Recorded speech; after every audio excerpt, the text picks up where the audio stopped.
मैं प्रदीप कुमार और आज की कक्षा जो है शिक्षण के क्षेत्र में जो विद्यार्थी तैयारी कर रहे हैं उनके लिए उपयोगी होगा।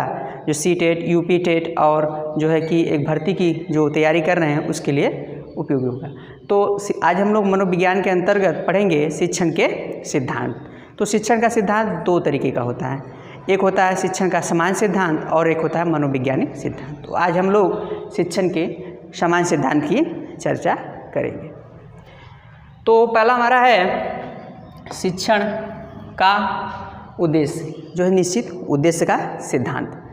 निश्चित उद्देश्य का सिद्धांत का तात्पर्य है कि एक शिक्षक जब कक्षा में पढ़ाते हुए जाता है, एक शिक्षक कक्षा में पढ़ाते हुए जाता है तो क्या करता है, पहले से ही अपने उद्देश्य को निश्चित कर ले। वो विद्यार्थियों को क्या सिखाएगा, वो विद्यार्थियों को क्या पढ़ाएगा, उनके मूल्यांकन किस प्रकार करेगा, ये सारी योजनाएं पहले से निश्चित कर लेना चाहिए। और अगला आपका अनुकूलता का सिद्धांत, वेरी इम्पोर्टेंट है अनुकूलता का सिद्धांत। यदि कक्षा में अनुकूल वातावरण न हो तो फिर शिक्षण अच्छी तरीके से नहीं किया जा सकता। जैसे कक्षा में विद्यार्थी को बैठने की व्यवस्था और एक रोशनी और एक फ़ैन होनी चाहिए जो हवा दे, और जिस प्रकार से विद्यार्थी अनुकूल वातावरण में रहे, शांतिपूर्ण व्यवहार हो, सभी विद्यार्थी आपस में शांतिपूर्ण रहें, तो इसे अनुकूल वातावरण का सिद्धांत कहते हैं। अगला होता है सक्रियता का सिद्धांत, सभी विद्यार्थी सक्रिय हों। शिक्षक पढ़ाता जा रहा है, विद्यार्थी शांतिपूर्ण पीछे बैठा हुआ है, सुन रहा है, वो सक्रिय नहीं है, उसका ध्यान कहीं अन्यत्र है, आपस में बातचीत हो रहा है, तो ऐसी कक्षाओं में शिक्षण उपयुक्त तरीके से नहीं हो सकता। तो विद्यार्थियों में सीखने के प्रति ललक होनी चाहिए जिससे सक्रिय हो विद्यार्थी। तो शिक्षक को चाहिए कि ऐसी एक्टिविटी करे जिससे कि विद्यार्थी जो है हमेशा आपस में सक्रिय रहे। जनतांत्रिक व्यवहार का सिद्धांत, कक्षा में हमेशा एक शिक्षक को जनतांत्रिक व्यवहार करना चाहिए। जनतांत्रिक व्यवहार से तात्पर्य है कि किसी भी बच्चे के साथ कोई भेदभाव नहीं होना चाहिए, ऊंच नीच, बड़ा छोटा, अमीर गरीब, ऐसी भावनाएं एक शिक्षक के अंदर नहीं होनी चाहिए। उसके लिए सभी बच्चे आपस में एक समान हैं। तो ये जनतांत्रिक व्यवहार का उसे पालन करना चाहिए। पूर्व अनुभव का सिद्धांत, शिक्षक को शिक्षण करते समय यह देखना चाहिए कि विद्यार्थी के पूर्व अनुभव क्या है, वो पहले क्या सीखा है। पूर्व अनुभव के साथ को जोड़ते हुए उसे आगे की शिक्षा देनी चाहिए। बाल केंद्रित शिक्षा, बाल केंद्रित सिद्धांत, बाल केंद्रित का तात्पर्य है कि एक शिक्षक हमेशा विद्यार्थी को केंद्र में रखकर ही शिक्षा देगा। शिक्षक विद्यार्थी को केंद्र में रख के शिक्षा देगा, वो विद्यार्थी को योग्यता, क्षमता, उसकी रुचि, उसकी आवश्यकताओं का ध्यान रखेगा और उसके अनुसार ही उसे शिक्षण देगा। व्यक्तिगत विभिन्नता का सिद्धांत, व्यक्तिगत विभिन्नता का सिद्धांत में एक शिक्षक व्यक्तिगत विभिन्नताओं का ख्याल रखेगा, क्योंकि व्यक्तिगत विभिन्नताओं से तात्पर्य है कि एक कक्षा में कोई व्यक्ति, कोई भिन्न भिन्न विभिन्नताएं होती हैं। किसी की सोचने की क्षमता अधिक होती है, किसी की मानसिक योग्यता अधिक होती है, किसी की कम होती है, किसी की तर्क क्षमता कम होती है, किसी की अधिक होती है। तो ऐसे विभिन्नताओं, व्यक्तिगत विभिन्नताओं का भी ध्यान रखना चाहिए उसे। वास्तविक जीवन से संबंध, जो भी एक्टिविटी कराए शिक्षक, जो उदाहरण दे, उसमें जो है उसे वास्तविक जीवन से संबंध होने चाहिए। वही उदाहरण दे जो उसके वास्तविक जीवन में संबंधित हो, उससे हटकर न दे।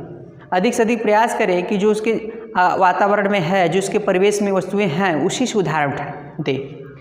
समवाय का सिद्धांत, समवाय का तात्पर्य है कि एक शिक्षक को चाहिए, एक शिक्षक को चाहिए कि वह एक विषय को पढ़ाते हुए दूसरे विषय को संबंधित करे।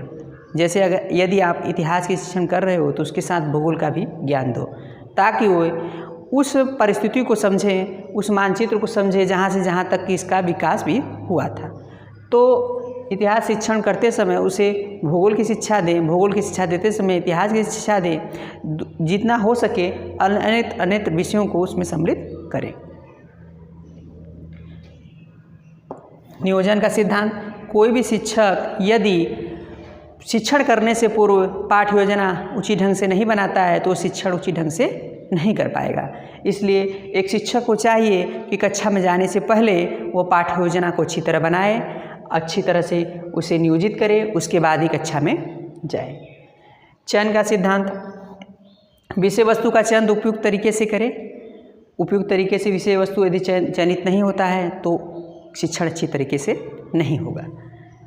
अगला है आपका प्रभावशाली व्यूह रचना का सिद्धांत। व्यूह रचना, एक शिक्षक जो भी एक्टिविटी करता है उसके लिए जो रचना बनाता है उसी को आप व्यूह रचना कह सकते हैं। तो व्यूह रचना बनाते समय शिक्षक को अच्छी तरह ध्यान रखना चाहिए। यदि व्यूह रचना करते समय यानी एक पाठ्य योजना बनाते समय उपयुक्त तरीके से पाठ्य योजना नहीं बनी है तो उस शिक्षण उपयुक्त तरीके से नहीं होगा। एक प्रभावशाली जो है शिक्षण के लिए व्यूह रचना यानी प्रभावशाली ढंग से होना चाहिए। अनुकूल वातावरण उचित नियंत्रण का सिद्धांत।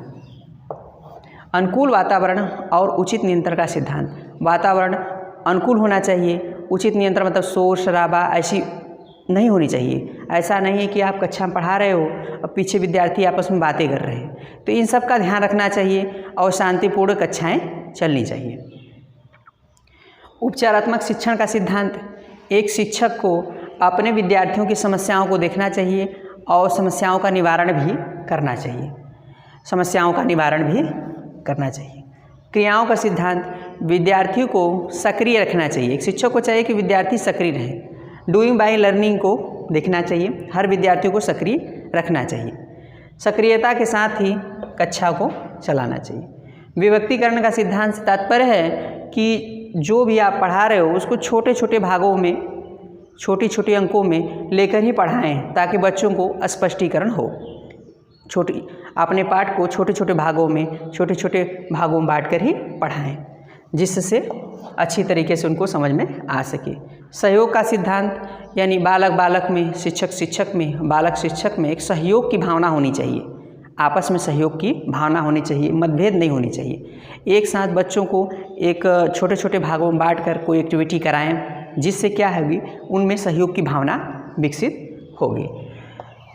अभ्यास का नियम यानी रिकॉल, विद्यार्थियों को कुछ चीज़ें रटने पर भी जोर देना चाहिए। बार बार कोई भी चीज़ को अभ्यास कराते रहना चाहिए जिससे उनकी जो है कि उनकी याददाश्त क्षमता बढ़ेगी और उस चीज़ों को कंठस्थ कर लेंगे।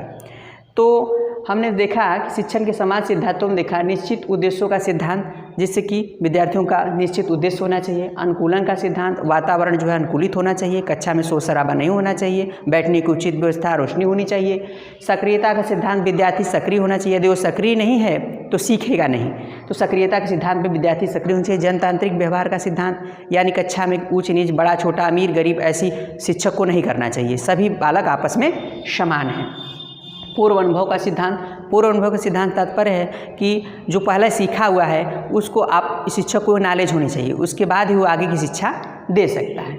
बाल केंद्रित शिक्षा, बाल केंद्रित शिक्षण से तात्पर्य है कि बाल केंद्रित एक शिक्षक को बालक को केंद्र में रखकर ही शिक्षा देनी चाहिए। व्यक्तिगत विभिन्नताओं का ध्यान रखें कि कक्षाओं में विभिन्न जाति धर्म के लोग हैं, उनकी व्यक्तिगत विभिन्नताओं का भी ध्यान रखें। और वास्तविक जीवन से संबंध है, जो उदाहरण दे उनके वास्तविक जीवन से संबंधित होना चाहिए, उनके परिवेश में होना चाहिए, तो वैसे ही उदाहरण उसको लें। समवाय का सिद्धांत, एक विषय को पढ़ाते समय कई विषयों को समाहित करने का प्रयास करें ताकि विद्यार्थियों को अधिक से अधिक नॉलेज हो सके। नियोजन का सिद्धांत, आप पाठ्य योजना अच्छी तरीके से बनाएं। सारी एक्टिविटी कराने के लिए पाठ्य योजना अच्छी तरीके से प्रभावपूर्ण होनी चाहिए, नहीं तो विद्यार्थी उस पर ध्यान नहीं देगा। चयन का सिद्धांत, जो भी विषय वस्तु का आप चयन करें उसमें उपयुक्त उदाहरण को ही रखें, तो इसलिए अच्छी तरीके से चयन करें। प्रभावशाली व्यूह रचना, जो भी आप व्यूह रचना, जो भी पाठ्य योजना बनाएं उसमें एक अच्छे उदाहरणों को रखें ताकि आपकी पाठ्य योजना विद्यार्थी अधिक ध्यान दें, सक्रिय रूप से पढ़ें और एक प्रभावशाली हो सके। अनुकूल वातावरण, उचित नियंत्रण, इसका तात्पर्य है कि अनुकूल वातावरण हो, शोर शराबा नहीं होनी चाहिए, उपयुक्त वातावरण हो, बातचीत विद्यार्थी न करें, इसका भी उपयुक्त ध्यान दें। उपचारात्मक शिक्षण, विद्यार्थियों की समस्याओं का निदान करें। जो भी विद्यार्थी है, जो पढ़ा रहा है, जो सीख रहा है, उसमें यदि कोई प्रॉब्लम उसको हो रही है तो एक शिक्षक को चाहिए कि उसका उपचार करें। क्रियाओं का सिद्धांत, विभिन्न एक्टिविटी कराएं, अधिक से अधिक विद्यार्थियों को करके सीखने पर प्रयास करें। और विभक्तिकरण का सिद्धांत है, छोटे छोटे पाठ को छोटे छोटे भागों में कर ही पढ़ाएं।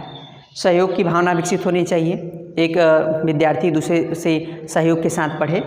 और अभ्यास का नियम में कहता है कि हर विद्यार्थियों को अभ्यास बार बार कराते रहना चाहिए जिससे उनकी लर्निंग पावर अच्छी हो सके। तो दोस्तों, आज हमने शिक्षण के समान सिद्धांत को पढ़ा। यदि आपको हमारी कक्षा अच्छी पसंद आए तो लाइक कीजिए, सब्सक्राइब कीजिए और दोस्तों में शेयर कीजिए।